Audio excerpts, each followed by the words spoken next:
Welcome to Cinemonika.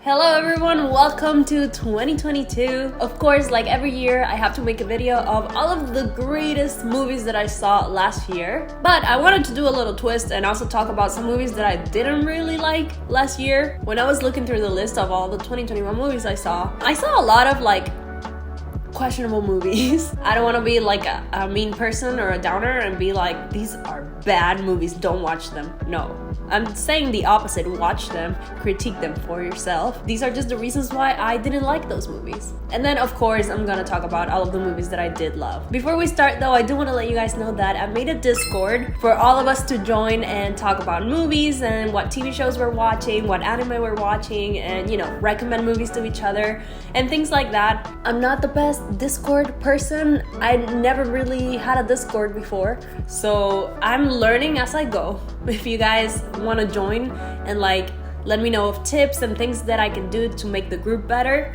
please, by all means. I'm gonna make like a little help section. I've also been made aware that you can actually stream movies there and people can join and watch movies together, so I'm definitely gonna try to do that. We can have movie nights. I just have to learn how to do that first. Hello. But yeah, you are definitely welcome to join. It's called the Little Film Club and I'm gonna leave the link in the description. So yeah, ¿qué calmada estás? ¿Qué quieres? Okay, so what I'm gonna do is I'm gonna talk about a movie that I loved, and then I'll follow it with one I didn't love, and then one I loved, one I didn't love, and so on. Let's start with a movie that I've watched 3 times since the year started, and we're only 7 days in, so that says a lot about how much I love this movie, and it's Encanto from Disney. As you can see, I even have Mirabe's haircut right now, so I'm definitely gonna cosplay her soon. But Encanto, what a wonderful movie that honestly, it blew me away the first time I watched it, but the songs are just incredible. Lin-Manuel Miranda, honestly, say what you want about that man, but he can write. We Don't Talk About Bruno is honestly the bop of the century. I also love how real it is with its portrayal of a Latin family. There's a lot of generational trauma and a lot of different types of pressures that are put onto each of the children of the family, and I love how well Encanto captured that. The house, the magic, the colors, it was so colorful. But truly what I love the most about it were the songs. I honestly play the soundtrack all the time because it was... Okay, so now let's talk about a movie that I didn't necessarily love, and it's Birds of Paradise. A movie that looks absolutely gorgeous. From the trailer, I thought that I would love this movie so much because the cinematography really looks very appealing. But when I watched it, I was left very disappointed. It's about these girls that are in a ballet school in France and how they're struggling with their personal lives, but also, all of these pressures that they have as ballerinas. Honestly, that sounds amazing, right? I love movies about ballerinas and the struggle to be perfect. But this movie was honestly kind of boring. It just didn't have a strong plot.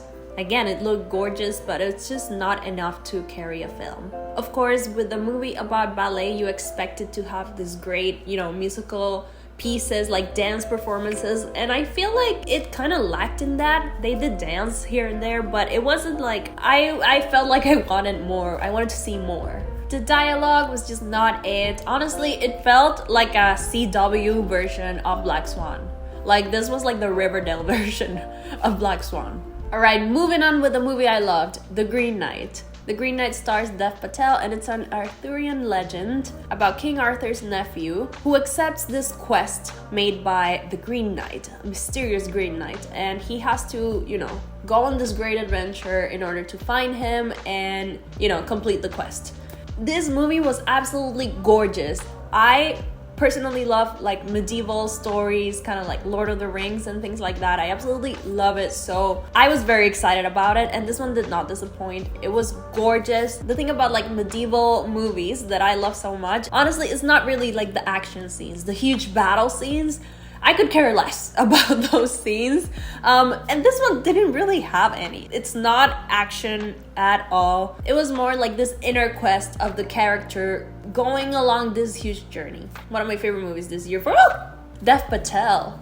He is perfect in it. Get that man on more movies, please. Alright, moving on to a movie that I didn't really like at all. And it's Being the Ricardos. This movie is directed by Aaron Sorkin, and I've just come to the realization that I don't really like movies directed by Aaron Sorkin, but this one was definitely the most boring one that I've seen of his. Sorry, Aaron Sorkin, I'm being so mean. This movie is about Lucille Ball and her husband, and how there was one week of their lives that was the most stressful week ever. I don't know, something like that. It was so boring. I truly thought that I was gonna fall asleep. I feel like for a movie about Lucille Ball, who was so funny on camera, and you know, her whole show, it's a comedy show, there was not a single laugh in this movie. It didn't feel like it was made with love, if that even makes sense. It just feels like it was just thrown there. And you know, I'm all for comedy stars who seem like the happiest person ever on camera, but of course are having such a hard reality. I'm all for exploring that and having movies made about that, but honestly, I don't know, make it a little bit entertaining. It was really boring. I'm sorry. The next movie that I absolutely love is Tic Tac Boom, and it stars Andrew Garfield, who is incredible. This movie is about Jonathan Larson, who is the creator of Rent, and how he was struggling to even make his first musical way before he made Rent even. It's about the pressure he was feeling because he was turning 30 and he just hadn't really finished his musical. Honestly, it spoke to me on so many levels because even though I'm not 30, I feel like our generation now is even more pressured to do stuff way younger. Like by the time we're 21, 25, you have to have accomplished so much because you see people online, on Instagram and on YouTube and things like that are so successful now. And on top of that, it had great performances, great music. I cried multiple times. It was just incredible. Honestly, even though this was directed by Lin-Manuel Miranda, it didn't really feel like it because obviously he didn't write the music for this. So I think that's why. It was just an absolute delight. Another movie I did not love, I don't know if this is gonna be controversial, but I did not like Don't Look Up. And you know, I said it on my Instagram already. My review is up there. So if you wanna check out my whole review, it's on Instagram, on my feed.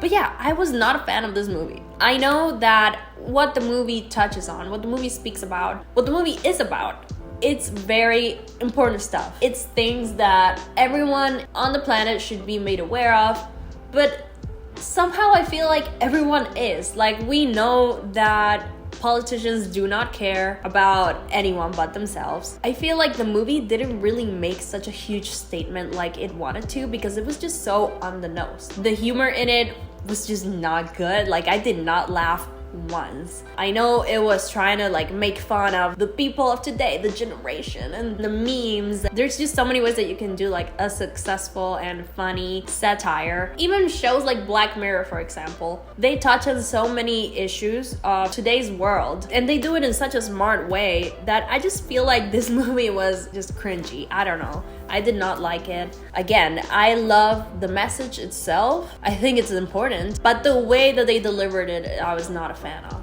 If you have a different opinion than me, please let me know in the comments and why, or like if you agree. There, I said it. Alright, a movie that I loved, Spencer, starring Kristen Stewart. My little Bella Swan, you've come so far. I loved this movie so much, and it was honestly not at all what I was expecting when I went to the theater to watch it. Of course, this movie is about Princess Diana and all of her inner struggles that she was going through while, you know, being in the royal family, and how nobody in the family understood her at all, how she was just not fit to live that lifestyle. We all know this, of course, but for some reason I thought it would just be like The Crown. It's just a dramatization of all of those things, but this movie felt more like a look into her inner thoughts and her psychological turmoil that she was going through, and I loved that. I loved seeing how much this woman was suffering on the inside. There have been so many movies, documentaries, TV shows, and things like that made about Princess Diana, but I feel like there hasn't been anything like this before, where we just see all of the psychological effects that all of these events had on her. Most of the movie was spent only with her interacting a little bit with some characters here and there, but it was just about her, and that's it. And I loved it. Apart from that, the cinematography was absolutely beautiful, 10 out of 10, gorgeous to look at. Also, an alternate title of this movie would be Diana. Where the hell have you been, Loca? Alright, a movie I didn't like. Dear Evan Hansen. So I actually really like musicals, but this movie was not it. Starting with, the casting choice. Honestly, I am a Ben Platt fan, mostly because of his show, what's it called? The President? I don't know, but he was really good on that show, and he was a high school student on it, so I don't know. But that show was more like campy, so I think it was fine. But Dear Evan Hansen took itself very, very seriously, and for them to cast Ben Platt as their lead, and not only that, also giving him the most horrendous makeup and hair, it just did not work. Like, every time he was on screen, I was just looking at him like this, like... It was just too ridiculous. The music was also kind of forgettable. There were some songs that were good, but overall, when I left the theater, I could not really remember a song from it. I can't remember a song from it, actually. I'm trying to remember. I can't. It doesn't come to mind. It was just not good. I'm sorry, Ben Platt, that they did this to you, but also, why did you accept this role? All right, another movie I loved, Shiva Baby. Shiva Baby, Shiva Baby, Shiva Baby. Amazing movie. Honestly, it's not my absolute favorite of the year because there's another movie that I absolutely loved way more, but it's honestly a really close second. It was incredible. It's about this Jewish girl who goes to this family reunion, and there she finds that her sugar daddy is there, or just a man that she's, having an affair with. He's there with his wife, and then the whole movie's just her trying to avoid him, all of these family members asking her invasive questions, and it was just so not only funny, it was hilarious, but it was also so thrilling, anxiety inducing, but not in a bad way, not like an Uncut Gems way, but more in a fun way. The whole time I was at the edge of my seat like this, trying to figure out if they were gonna bump into each other or someone was gonna say something, the wife was gonna find out. But it was also hilarious. The comedy was on point and the performances as well. I think it's a movie that is very underrated. I don't know, I wish it wasn't. I wish more people saw it so that it could, shine. Yes, it was amazing. A movie I did not like, and this is not a shocker again, but it's Cinderella starring Camila Cabello. It's not even that the performances were bad. The song choices, why did they sing popular songs from right now? Why didn't they just create a whole soundtrack for it? They did that one song that sounded so generic. The dialogue was horrendous as well. It just so cringy. What people with money can't do. I don't know if it was just a money grabbing situation where they just wanted to make the most money possible. And they probably did, because I feel like everyone watched this movie just to make fun of it. So, why did I watch it? Why did I watch it? I was very curious to see if Camila Cabello could act or not, that I wanted to see it. Honestly, I cannot judge her because the dialogue, the script was so bad that I can't really judge her acting on it. She was being directed a certain way, and the script just, there's only so much you can do. So Camila, if you decide to act in another thing, I will watch it and judge you from it, and I won't take Cinderella into consideration, okay? But yeah, I don't know. If you liked it, please let me know why. I want to know. Alright, now let's talk about my absolute favorite movie of 2021. A movie that I recently just watched, literally yesterday, but it just topped the list. And it's called Come On, Come On, starring Joaquin Phoenix, and it's directed by Mike Mills. This is honestly the sweetest movie I've ever seen. I feel honestly, a smile on my face from ear to ear the whole movie. It's about this guy, Joaquin Phoenix, who has to hang out with his little nephew, 9 years old, for a certain amount of time. He's making this sort of documentary, interviewing kids about the world of today and their lives and what they think about the adults around them and things like that. Things that I guess you wouldn't really ask kids. So while he's doing that, he is also taking care of his nephew, who is just way too smart for his own age, mostly because of how his mom raised him. Honestly, their relationship, he doesn't look down on the kid. He doesn't see him as, oh, he's a little kid, he doesn't understand anything. It's more like a relationship where they both are learning from each other. I loved it so much. I feel like that's exactly the way that you should treat children. You shouldn't treat them like they're stupid or you have to hide things from them. It was very lighthearted. Obviously, it touches on a lot of issues like mental health is a big part of this movie. I never felt like it was sad or too much to handle right now or anything like that. It was very lighthearted, and honestly, it was just like a breath of fresh air. It like put me in a better mood. And when it ended, even as the credits rolled, I watched the entire credits because they kept playing like the interviews from the kids, and I just really wanted to hear all of their responses. It was very, very sweet. I rented it on Amazon for $20, but it was worth it. I think that's definitely my top movie of 2021, and Joaquin Phoenix was amazing in it. I do want to give a shout out to some movies that I watched that I really liked, and you guys should give it a try. Passing, it's on Netflix right now. It was gorgeous in black and white, and it's about this woman who is black, but she can pass as white. And she does so she can have like a better life, so she doesn't have to face, you know, injustices as a black woman. It was really incredible. I really liked it. I was very disappointed in the ending. That's why I didn't include it in the list. But honestly, I really enjoyed it up until the end. Another one that I really enjoyed that's also on Netflix is called The Lost Daughter. It's about this woman who is at this resort, and she becomes a little bit kind of obsessed with this younger woman who is a mother. And she begins to like reminiscence. She begins to remember what she was like as a mother, as a young mother. She kind of sees herself in her. I really love this movie because it's about an imperfect mother, a really imperfect mother. And I feel like that was refreshing to see. Another one that I really liked was The French Dispatch by my boy Wes Anderson. I didn't include it in my favorites list because it's not my favorite Wes Anderson. I feel like the fact that it was divided into 3 different stories kind of hurt it, because the 3 of them were not at the same level. I feel like my absolute favorite was the first story, the one about the artist. But then the other 2 kind of like left me a little bit disappointed because the first one was so great. So that's why I feel like it's not his best movie.